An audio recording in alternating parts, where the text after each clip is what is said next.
Assalamualaikum warahmatullahi wabarakatuh. Di sini saya akan mempresentasikan tugas yang berjudul infeksi pada pasien dengan sistemik lupus erythematosus. Oke, selanjutnya kita masuk pada pengertian. Pengertian dari sistemik lupus erythematosus adalah gangguan autoimun multisistem yang mempengaruhi imunitas humoral dan seluler. Penyakit sistemik lupus erythematosus dapat menyerang banyak sistem organ, sehingga awitan dan rangkaian penyakit sedikit beragam. Sistemik lupus erythematosus biasanya didiagnosis setelah 5 tahun atau biasanya antara usia 15 sampai 45 tahun. Tetapi dapat terjadi pada setiap usia. Rasio wanita terhadap pria untuk yang terkena sistemik lupus erythematosus adalah 4:1. Sedangkan pada masa kanak-kanak dan remaja itu 9:1. Sistemik lupus erythematosus lebih umum terjadi pada orang non-Kaukasia dan umumnya pada remaja Afrika, Amerika, dan Hispanik mengalami efek yang lebih berat akibat sistemik lupus erythematosus dibandingkan kelompok ras atau etnis lain. Oke, berikut ini adalah contoh gambar dari penyakit sistemik lupus erythematosus. Bisa dilihat ya keparahan dari penyakit sistemik lupus erythematosusnya. Oke, tadi kan kita sudah melihat contoh gambar penyakit sistemik lupus erythematosus. Sekarang kita masuk pada etiologinya. Etiologi dari sistemik lupus erythematosus tidak diketahui secara pasti, namun ada beberapa faktor predisposisi yang dapat menimbulkan penyakit sistemik lupus erythematosus, yaitu faktor jenis kelamin dan faktor-faktor genetik dapat menjadi predisposisi terjadinya sistemik lupus erythematosus. Hal ini dibuktikan penyakit sistemik lupus pada kembar identik sekitar 20-25%, sedangkan pada kembar zigot ya sekitar 5%.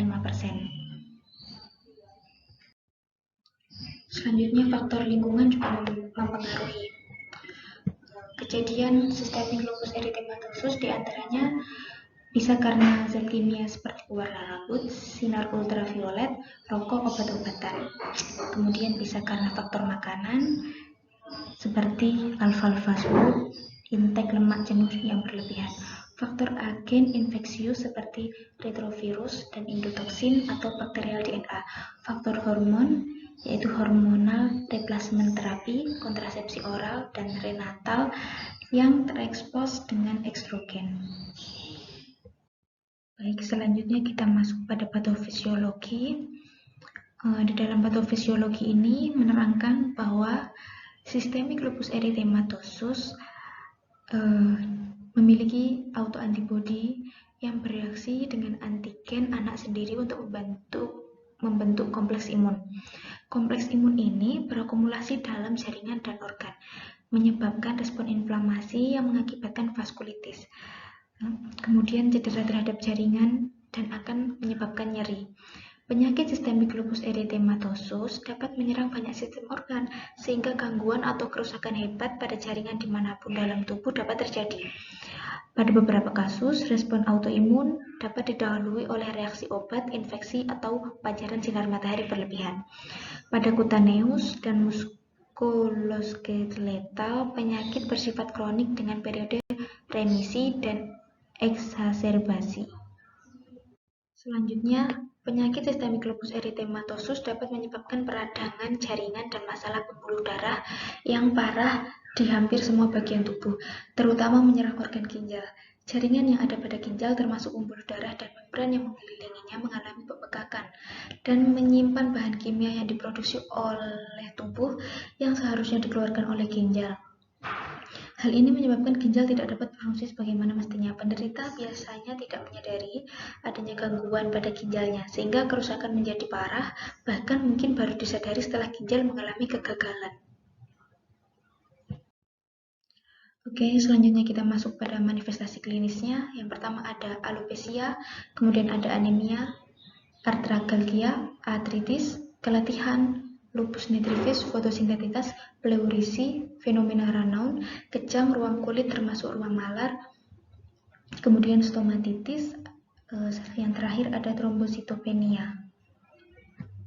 Selanjutnya, ini pathway dari sistemik lupus erythematosus, bisa dibaca sendiri ya.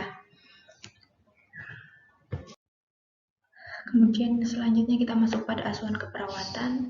Yang pertama kita lakukan pengkajian keperawatan. Di dalam pengkajian keperawatan itu yang pertama ada riwayat kesehatan. Yang dikaji penjelasan lengkap sakit saat ini dan keluhan utama.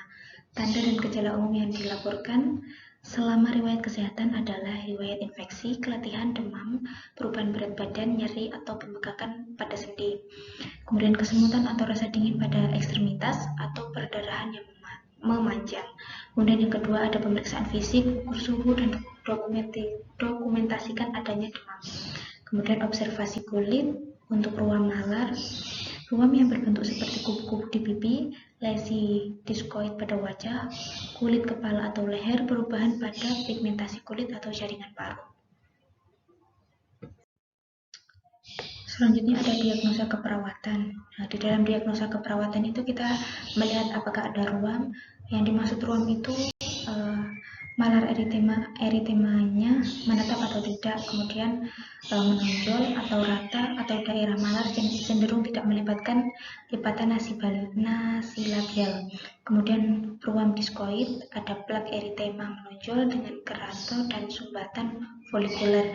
Pada sistemik lupus erythematosus lanjut dapat ditemukan paru atrofik. Kemudian ada artritis non erosif yang melibatkan 2 atau lebih sendi perifer, ditandai oleh nyeri tekan, bengkak atau efusia.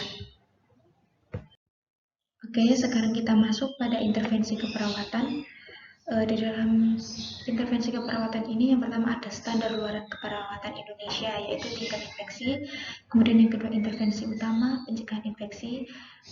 Di dalamnya ada pemantauan tanda vital, kemudian kaji tanda-tanda infeksi, cuci tangan sebelum dan sudah melakukan kegiatan keperawatan pasien, kemudian ajarkan pasien dan keluarga tentang tanda dan gejala infeksi. Oke, ini masih lanjutan dari intervensi keperawatan. Ajarkan pasien dan keluarga bagaimana menghindari infeksi. Kemudian rawat luka, infeksi kondisi luka. Kemudian ajarkan pasien merawat luka. Yang terakhir implementasi. Baik, cukup sekian presentasi yang dapat saya sampaikan. Apabila ada kurangnya, saya mohon maaf. Wabillahi taufiq wal hidayah. Wassalamualaikum warahmatullahi wabarakatuh.